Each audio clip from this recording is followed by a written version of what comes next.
Alright, welcome to episode 13 of What If Civilization Started Over. This is the map from the end of the last episode, but with a few of the edited bits, like we did the peace treaty basically. So I guess we can address the peace treaty. The French, they gained some, I'm going to go west to east. The French gained some land in Iberia and Italy, so Italy looks kind of sad. The grey stuff, don't worry about that. This map is, it's actually significantly different to what it looks like here. The African blue team, they've taken over the southern part of Iberia, like Andalusia. They've also taken over Sardinia, Sicily, not Greece. Greece is its own thing. And also, the Sinai, northern Egypt, and this bit of the Middle East. So that's cool. Massive Carthaginian Empire. Going over to, oh come on man. The Polish, they expanded a bit over here near the Adriatic, where they took a lot of land, and also around the Black Sea, and just generally across this border, I think. Although this bit might be the same. I'm not sure. Anyway, they expanded a lot. Although a number of things went badly for them. The Caucasians gained a lot of land near Crimea, but not Crimea. The Persians took land from the Red Team, who took land from the other Red Team, the Romans. So they have their Mediterranean coast back, but they lost their Caspian coast. And a lot of other stuff. They lost, like, all of this land. Poor guy. And that's about it, really, for the war. Other than you gained some land, like this bit of land over here. So, I mean, well done on actually doing something for once. Good job. There you go. So this is Numero Uno's part of the peace treaty. I don't think that was Spanish. I don't do Spanish in school, so me. Let's have a look at the second bit. Actually, no, I actually need to give you some backstory first. The Red Team, the Romans, they collapsed significantly in the peace treaty. Just because they had no control over this stuff, they'd lost so much, all their cities had been destroyed, and there's so many countries attacking them and things, that they eventually collapsed. However, on returning home, Poland was completely bankrupt. They're out of money, needed help, and they got rid of a load of these sort of like very small province aristocracy people, took their land, took their money, removed their relevance, and sent a load of people into poverty. In fact, like 98% of the country became extremely impoverished because it went really badly. Probably not 97%, but like maybe 97% were poor, but not extremely impoverished, maybe like 90. Even still, very bad. So a lot of people revolted, and we're gonna have a look at that. So I guess you want to have a look at that. Let's do that then. Wham! There you are. Here's our lovely new map. Europe is very colourful. You saw in the thumbnail. It wasn't accurate on the thumbnail, but it did show that Europe changed a lot. So there's some new countries in Iberia, new countries in Italy. One country who did return to existence is Bulgaria. They were here before in like episode 3, and the Romans took them out almost immediately. Also, the Romans apparently own this bit. No, they don't. But they got expanded because before they were just this. But they got a little more land to the west. I don't like this country. Yeah, you're not gonna have a great time, Mr. Blue Country. More stuff in the Balkans. The line between Rome and Poland is kind of something like this. I kind of forget what I was talking about. Yeah, I think this is the border between the two. So there you go, if you want to have a look at that. Yeah. Of course, Switzerland also got expanded because they helped out the Polish. So they took some land, it's just mountains.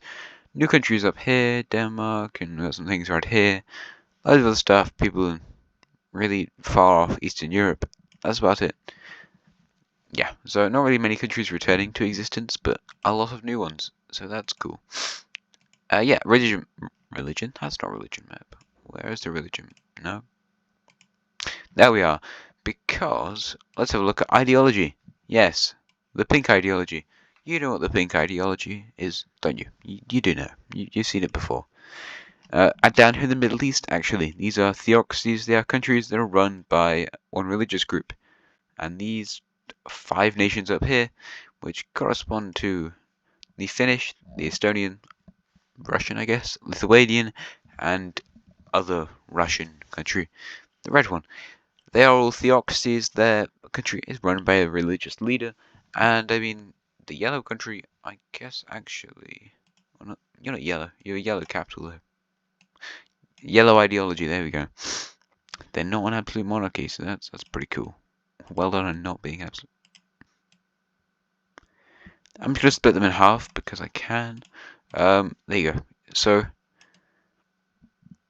the religious side of their country kind of has like 50% control over it. However, the king definitely has more. Anyway, so there's a lot. They're making their own new religion. What color do we make it? I think green, like Lithuania. So that's why I pulled up the religion layer. Problem is, I can't really see the borders of this. That's annoying. So I guess we can guess, I suppose. Alright, so yeah, might not be entirely accurate how it's definitely going to spill over a lot, as this is kind of our sort of like Wicca or Druidic religion thing. So yeah, that's pretty cool. They formed a new one. It was kind of something that was already going to happen. However, without the pressure of the Polish government, they formed their own religion now. So that's on, yeah. Where's it? There we go. Pretty big new religion, Druidic thing. There should be some exclaves, but I'm not going to add that here because I need to get on with the video. Although this is pretty cool. Like, that's a lot of new countries, a lot of opportunities, especially if you're French. Also, I forgot one thing, and that was that Norway is going to need these islands. To be fair, I could just make them into their own country, these islands, but I don't think that's a great idea. Although, I mean, if you're on a random island in the middle of nowhere, how are you going to know that your country's collapsed? They're probably going to, they'd technically be like the successor of Poland. They just keep believing that they are Poland. They're not, though. And that's not the right map for that.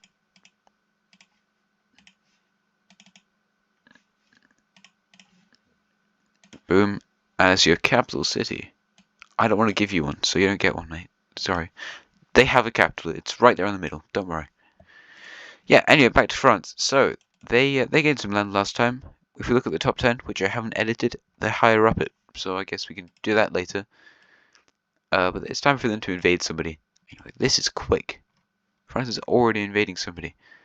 And I mean, looking at this, strategically you should invade the purple North Italian country to get access to the Adriatic. Or maybe the Swiss one, because it's like the most developed one, probably.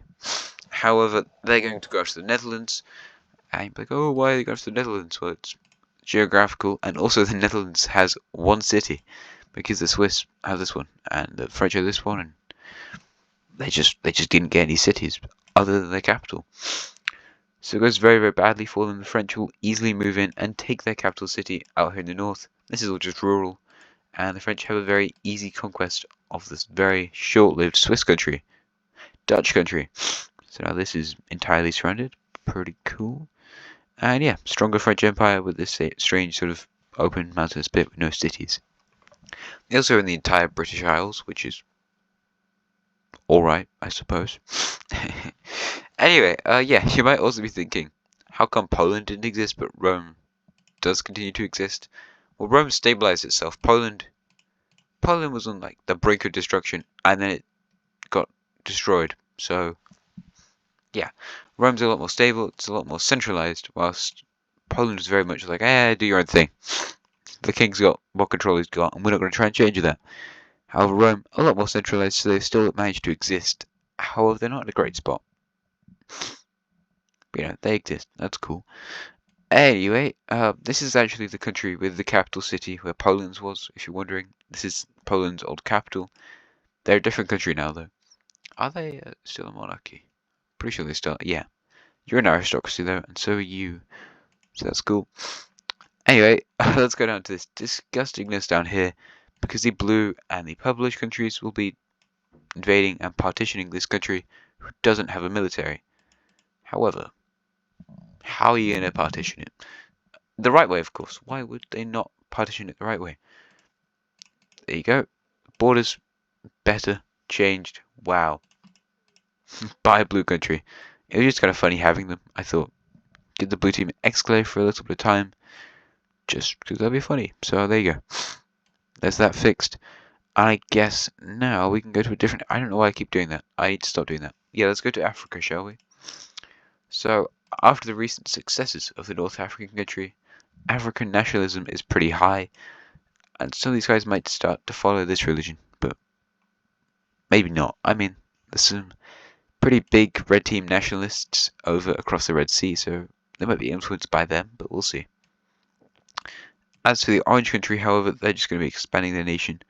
further out here into this sort of highlands, isn't it? Ethiopian highlands territory. So that's nice. And then they also take over all this stuff. As for Sudan, they're just going to push out for the lake. I mean, why not? You're not very strong. You really need all the economy you can get, and they finally got enough power to expand their nation a bit.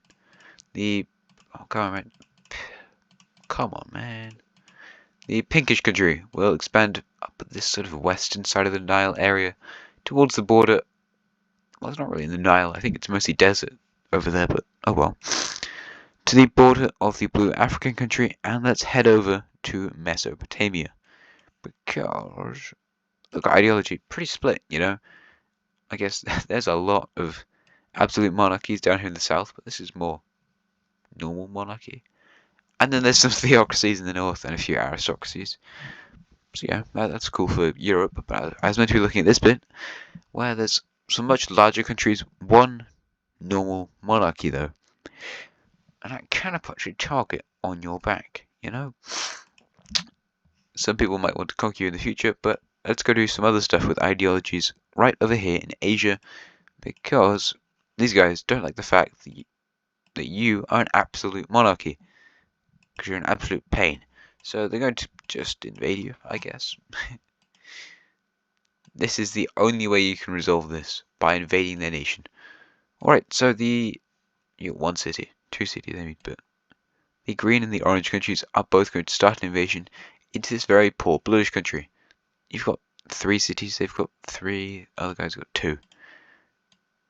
So if you add that all together, you've got 2 and they've got 6. I think we know who's going to win. So the orange team will eventually just take the capital city, that was pretty quick, and they push through the main territory of Alkama. Territory of this place, and eventually they kind of partition it, but let's just do that for simplicity's sake. Now, in the peace treaty, their ambition isn't really to take land, it's to, very democratically actually, just like stop them being an absolute monarchy. However, that entirely goes out the window. They completely change their mind, and they're like, I would like a bit of land, just a little bit. So, we'll see how that goes. As the Greenwich country takes over all of this territory, which definitely isn't what... Oh, come on. It's not what they said they would do at the start of the war. Everyone's like, oh yeah, it's going to be great, we're going to be really peaceful and just go in, take down their evil absolute monarchy, and leave. And then they changed their mind and just went after loads of land. So that's great. Orange country does a similar thing. The 2 kings both agreed. Let's do that. Actually, are you councils? I'm really not sure. Nice, there we go. And the blue country looks a lot more in pain. What are you? No. You're a council, you're a monarchy. Interesting. More democratic than an absolute monarchy. Anyway, so that's cool. The green country also expands up to this border, not into all of Asia. And I'll just leave that there. As for this greenish country, you're going to expand up into the north, right over here. Oh my god. Into the Shandong Peninsula of China, taking it over pretty quickly. And they're going to kind of loop around towards Beijing, which that's significantly more inland, like up there. As for the orange team, they will finally make a landing over here on the neighboring island of Taiwan. I guess now you're kind of Chinese, but it's not really. It's like a very small bit of Taiwan that's owned by the Chinese country. As to the blue team, they're too poor to really do anything, so guess we'll just leave them there. Let's now have a look at the top 10 rankings. Here we are. So obviously, Rome is not the strongest country in the world. Also, Poland doesn't exist anymore. Well, it does not. Poland doesn't exist anymore. That didn't work. Cool. So, Rome, take you off the list. Poland, take you off the list. I'm using the wrong layer. Great. There's Rome, there's Poland. You can see who's going to be in first.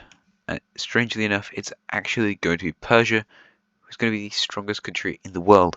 They gained a lot of land from those most recent wars, one against the brown country, one against the red, and I guess the Romans as well. So Persia, I'd like to spell India. And this through a massive sort of power creep, is going to be Carthage, who's actually gained a lot of power recently. I mean, look at their empire. Their empire is massive. They've got like the entire southern Mediterranean under their control. And they possibly have the best navy in the world. Like that's probably right. They probably do. After this, we have Caucasia, Central Asia, Mesopotamia, France, and Bengal. There's 2 more spots we need to fill in. So let's first have a look at the next 2 strongest countries in the world. And is anyone beating any of the other ones? They're pre-existing. I don't think it's going to be anyone in Scandinavia. Yeah, that's right. Sorry. Don't know what's going on there. Sorry, I really can't hear myself very well. My ears just completely popped. I don't know why. Rome is still going to be on the top 10, just a lot weaker because their nation's developed and they've still got all of their core territory. However, what is the other nation going to be? Well, I think honestly it might be Egypt. You know, Egypt's proved themselves time and time again to be a powerful country. Well, not really, but you know. Who else are we going to go for? You're not strong at all. The Chinese country is just developing. Maybe one of these 2. Maybe the red one. Not really, I don't think. I think any of them could really do it. So, I would say that Egypt probably takes this spot. Maybe one of the Mesopotamian countries, or these Arabian ones, but I don't think so. So, yeah, we're still on that layer. Cool. Is Caucasia stronger than Central Asia? I think that's a very close one. I am not really sure on that. However, I'm going to put Caucasia. I don't know. Yeah, let's put them there. However, it's a good thing for Central Asia now. They are the 5th strongest country on Earth. That's good. Being the 5th strongest is nice. However, there's not that many strong countries anyway. Like, Egypt isn't amongst the top countries. It's probably worth mentioning. Alright, next up in 6th we have France. Following them we have Rome. And then it's Mesopotamia. France obviously can't make this spot. And Bengal, we're moving up to the number 9 spot. After not doing anything for absolutely ages. Yeah. Bengal. And finally, Egypt. There we go. So here's our top 10. Persia, India, Carthage are the top 3 strongest countries in the world. So they could really take over a lot of land if they wanted to. Then it's Caucasia. It's a massive jump from Carthage down to Caucasia. It's a big power loss. Then it's Central Asia, who's massive, but not that strong. France, who's also massive and growing very quickly, so their economy will probably soon overtake Caucasia and Central Asia. Not Carthage, though. I don't think so, unless Carthage has a bad event happen to them, which might happen. Then it's Rome, still centralized, still kind of strong. Mesopotamia, got also their core territory and access to the Persian Gulf and the Mediterranean Sea. Bengal, still kind of strong. Strongest country in India other than India, or Greater India, I guess. Subcontinent, I mean. Yeah, it's got some nice territory, and, well, not nice, I mean, it's a lot of jungle, but it's, what's the word? Filtrated? That's not the right word. Access to lots of water. And then finally, Egypt, who, they've got the Nile. I mean, the Nile's pretty good. They've got some trade, and they're good at compromising. Their leadership's pretty good, and they take advantage of good situations, so yeah, they're alright, I suppose. Runners up, I would say, I don't know, maybe the Greek country, they're pretty strong. Lots of these guys are quite strong, like green one down here, orange one, blue. I mean, pretty much all these guys are strong. The red one in India is pretty strong. Southern China's alright, northern and southern Vietnam are quite strong. This greenish country is kind of strong. You're not really. You're pretty isolated. Crimea, maybe this greenish Ukrainian country, but we're kind of getting far out at this point. Ethiopia, meh. I don't know if I named 10 countries there. Oh, Bulgaria's another one who's more developed and not racked by war already. Or Macedonia. Macedonia's not in a great spot. Yeah, let's leave it there for that. Let's also look at trade routes now. I know this episode might not be like that. Actually, we probably couldn't just do these later. This episode might not be like the crazy load of war that you're hoping, but we need to let the world, what's the word, acclimatize to the current sort of state that it's in before we go into massive wars. So we've had a few smaller ones, and it's mainly just developments for this. Problem with trade routes at this point is there's not many strong countries to kind of fund the trade routes, so that's a shame. However, there's a few in Arabia who can do it, like all the Arabian countries could build trade routes, so they're going to do that. Egypt with a new number 10 spot. Yeah, number 10. Good job, man. They go down the Nile a bit. Iran is going to try and link themselves up more and try to get to the border of India because they are strong. Iran is now the strongest nation on earth, although the Indian economy might actually be beating theirs, but if they can link up to India, then they get Indian stuff, which makes them richer. So that's cool. As for you, you want to link up to your buddy out here. I think they've got your religion, don't they? So Central Asia has one of these stronger countries on Earth. We'll head this way, so good for them. Heading over to Europe. There's not many countries who can do stuff in Europe, but they'll try. Crimea will link up to the capital of this country, and from here we see the trade route. Head around this river, go over here, and link up to the capital of the greenish country. Nice. Might be a very collaborative effort to get all the way around here. Crazy stuff. And there's probably trade routes for this episode. Not a whole load of development, but some actually may be also this. There you go. Nice. Trade routes done. Going on to this map. What else was it that I needed to do? I mean, this episode, I could just leave it here. You know, it could be a short one. Mainly look at the new map. Not much other stuff. I don't know. I'm not entirely decided on what I want to do for this. There's a few things I could also do, and a few things I might just leave for later. Speaking of this country, though, I mean, you have got strengthened. More people are willing to just not travel on the trade route to trade with this country. Although, like, what does this country even get you? I have no clue. What does trading with this country help you gain? What is there that's going on in this country? I have no idea. Other than it looks like an elephant. Meh. However, a new country is going to be formed around Lake Baikal, so let's welcome in a new face, who's Lake Baikal colored, I guess. They're kind of this bluish-greenish color. Nice. It's pretty far north. This is in Russia now. It's north of Mongolia. Yeah, the trade routes are kind of carrying right here. But there you go. New country just dropped in Russia. There you go. Oh, also you need a trade route. Not a trade route. Come on, man.